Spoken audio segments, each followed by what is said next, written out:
Marami ang nagkakagulo sa social media at sa mga group debate room kung bakit si LeBron James ang nahirang na MVP ng in-season tournament at hindi si Anthony Davis, gayong si Davis naman daw ang naghahalimo sa finals ng in-season tournament.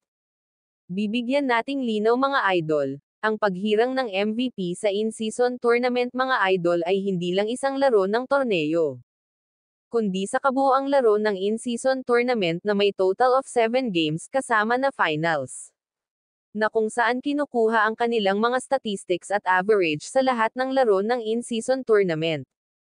Nagtala si LeBron James ng 26.4 points, 8 rebounds, 7 assists while shooting 56.8% shooting sa field at 60.6% shooting sa 3 points, samantalang si Anthony Davis naman ay nagtala ng 23.3 points, 14.6 rebounds, 2.9 blocks per game. Hindi naman din nilagay na Finals MVP kundi in-season tournament MVP. Hindi natin masisisi ang mga netizens kasi bagong launch kasi ito ng NBA na project. Bigyan natin si Adam Silver ng napakagandang appreciation sa paglikha ng in-season tournament. LeBron James, the MVP.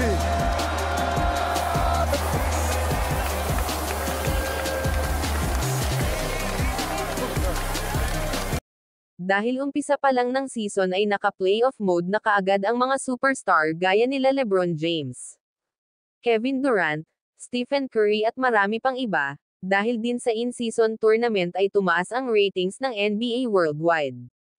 Napakagandang project para sa commissioner at executive ng NBA. Sa ibang istorya naman mga idol na kung saan fresh na fresh pa si LeBron James na nanalong Finals MVP sa in-season tournament ay nagtungo agad ito sa unang laro ng kanyang panganay na anak na si Bronny James sa NCAA.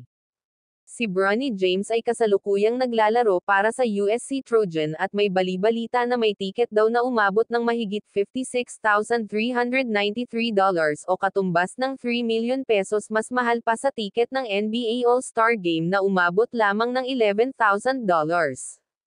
Grabe pala kasikat din itong si Bronny James na kung saan nagtala siya sa kanyang debut game ng 4 points, 3 rebounds, 2 assists, 2 steals, 1 block on 33% shooting sa field.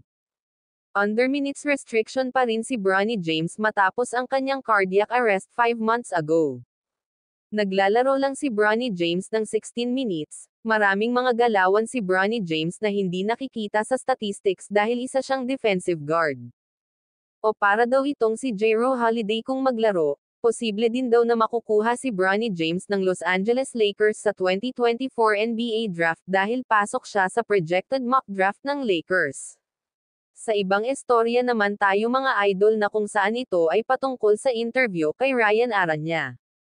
Si Ryan Aranya ay nag-wear ng number 18 jersey na naglaro sa Rain or Shine Elasto Painters ng 9 years at nanalo ng 2 kampyonato sa prangkisa ng Rain or Shine Elasto Painters.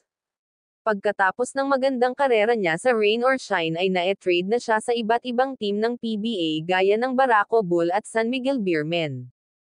Pero kinuha siyang muli ng Rain or Shine Elasto Painters noong 2020 at pagbalik niya sa Rain or Shine Elasto Painters ay si James Yap na ang nagsuot ng kanyang jersey number 18 kaya pinaubaya niya na lang kay James Yap ang jersey number 18 dahil ito daw ay isang bahagi ng pag-respect ng PBA legend.